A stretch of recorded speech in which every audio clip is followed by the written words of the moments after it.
Brian, how are you this evening? I'm well, AJ. How are you? I'm doing pretty good. It's been a crazy time right now for me. As I said earlier, starting things in life over again, but I'm trying to get here with you and talk about the Black Male Educator. I had your partner, Joel Insilo, on last week, and now I'm going to get to the masterminds, the brains of the Black Male Educator, the Broward County brains of the Black Male Educator, Mr. Brian Kash Johnson. How will your organization change the game? So, with the Black Male Educator, before I started the organization, I actually did a little research because, of course, I didn't want to start an organization that was already, out and productive. Through my research, I found that there weren't many organizations that were geared just towards Black male educators. There are, Black educator organizations, but one geared specifically for Black males, there really wasn't one. And if there was one, it wasn't active or it hadn't been active in a couple of years. So I wanted to create something that would shine some light on the Black male educators because as a whole, there are only 7% of Black educators. And out of that 7%, only 2% are Black males. So I wanted to bring some awareness to that very low demographic of educators, and then to show those who are in education some honor and some respect because it's a sacrifice. They are pretty much creating the future. Our youth, that's our future. So all of their hard work, I wanted to show them that we appreciate them, we honor them, and hopefully that will encourage others to join in on that industry as well. You are a Black male educator. Your partner, Joel Insilo, is a Black male educator, both in Florida. You just talked about this staggering stat. There's only 2% of y'all in this workforce. But what made 2022 the year where you all stood up, started an organization to make this change? So the organization was in my mind actually a couple of years ago. I took my senior class to Grad Bash in Atlanta. And in Atlanta, there's like a teacher section where all of the educators, they come together, we eat, play games. And while I was in there, I saw like a room full of Black male educators. And it was a shock to me because it's rare. And so that day, that was maybe like 6, 7 years ago, that day I said to myself, I have to do something to honor them because it's rare you see Black men in education. So what happened was maybe about, I would say, the ending of last year, it was really weighing heavily on me that I need to go ahead and get this organization started. It's time, we're coming out of the pandemic. Let's go ahead and get this going just to, as I said earlier, recognize the hard work and the endeavors. And so I actually met Joel at an event in Miami. And once we started talking, I realized that he was an educator. And so right there, I said, wow, I finally found an educator that's close to me, a Black male educator that's close to me. He seems to want to do something similar to what I had in mind. So, now that I have a partner, because creating an organization on your own is very difficult. And especially with all of the areas I intend to cover, it would be hard just for me alone to cover all of those areas. So once I met Joel, it made it a lot easier to begin the organization because, as you said earlier, I handle Broward and he handles Miami-Dade. And of course, I want to expand it to other counties. So when I met him, it kind of put the fire under me like, okay, it's time now. Let's go ahead and get this started. I'm gonna call you Kash. That's Sure. what they call you on the streets. So Not the street. The streets and inside the hallways too. So Kash, Miami, Broward, and Miami-Dade County, these are counties that are heavily populated students of color. Mm-hmm. And we don't have as many educators of color, right? I'm trying to figure out what are the difficulties of starting and forming an organization where you're trying to correct a problem and insert yourself in a time of need. What are the difficulties of that? It's actually very difficult. Well, number one, our career field is not a popular one as it relates to Black males. Being a teacher, that's not popular whatsoever. what's popular to our Black males is rapping, sports. That's what's popular to them. Even YouTube and video games. So it's difficult when you are a Black male educator and you come across these learners, I call them learners, who pretty much do not appreciate the hard work and the sacrifice that you're, instilling in them, because a lot of times it is a thankless job. So if it is not done from a place of passion, I can understand why so many educators walk away. I can understand why so many people in general do not even want to take on going into that career field, because it is a lot that comes with it. Thankfully, I work at a private school, so a lot of the day-to-day issues that, let's say, a public school educator would have to deal with in more of a secular community, I don't have to deal with those things. Even though I initially started in a public school, but I transitioned to private school. So just hearing some of what educators have to go through with the disrespect, with kids not appreciating what they're doing, I understand, if I take a step back, I can understand why it's not a popular industry to go into whatsoever. And so that, number one, is already not a popular thing. And then coupling that with being a Black male, it's really not, the number one choice on the list. Yeah, you said it in air quotes earlier, a teacher, right? You didn't say that about a baller or a rapper or anything like that. So we already know there's a stigma around the profession. And something that you also said, teaching is a thankless job. I've heard it so many times in interviews that I've done in my work. And now you have said it. Teacher Appreciation Week was just a few weeks ago, right? Yeah. Are Black men in education appreciated enough? Ooh, that is a heavy question. Are Black men in education appreciated enough? It'll be hard for me to speak on the total 2%, even though it's a small percentage. I wouldn't want to speak on the entire 2% because I'm sure everyone's story is different. So I'll speak on mine. There are times when it is not appreciated. There are times when you feel as if, what am I doing this for? Am I making a difference? Will this learner, grasp what it is I'm trying to instill in them? The time I'm taking out to make sure they prepare for their future, will they appreciate it? So a lot of times I do feel that the appreciation level is not there. You just mentioned that it was Teacher Appreciation Week a couple of weeks ago. A lot of my colleagues did not receive anything. Not saying that, parents have to send in something, but just even a thank you card, just to let the educator know, I appreciate you taking the time out for my child. Even that, we're not asking for hundreds of dollars or, Rolex watches. No, just something small just to show us that you actually appreciate what we're doing. So in general, teachers are not appreciated enough.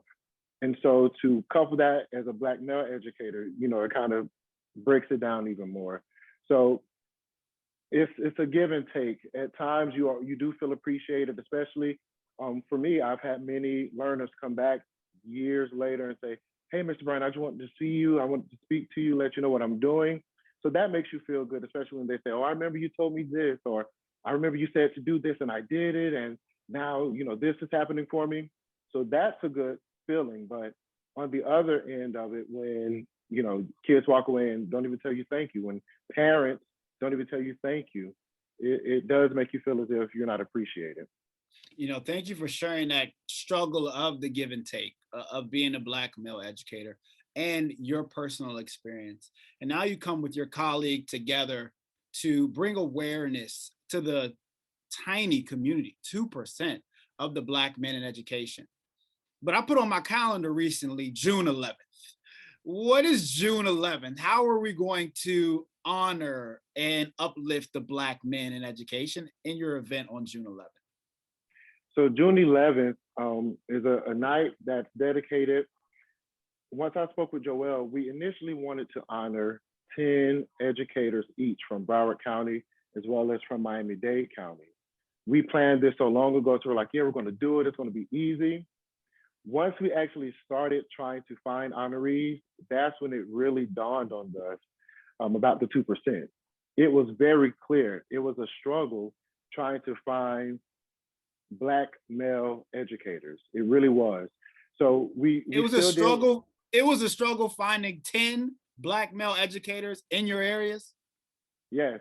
And the reason why I say it was a struggle, and I don't want anyone to take this the wrong way, but we want to honor men who are making a difference, who are making a change, who want to really leave an impact in the educational industry in that community.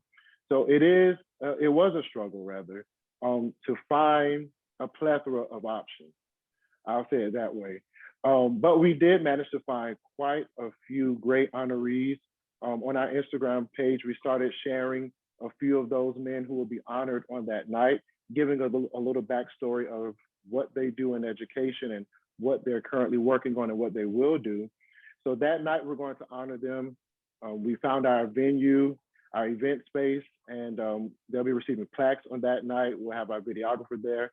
And it's pretty much a night just to let them know they're not forgotten, they're appreciated, and we want to let them know not to give up, to keep going, even if just one child tells you thank you, if one parent tells you thank you, allow that one thank you to continue to motivate you and push you, and to also continue being a face for Black male education. And then that way, hopefully, we can bring more Black males into this industry. Is that the goal, to recruit and to retain more Black males into this industry? It is. It's to change the face. Remember earlier when I did the air quotes? It's to change the perception of a teacher. You know, when you think of a teacher, you definitely do not think of a young Black male.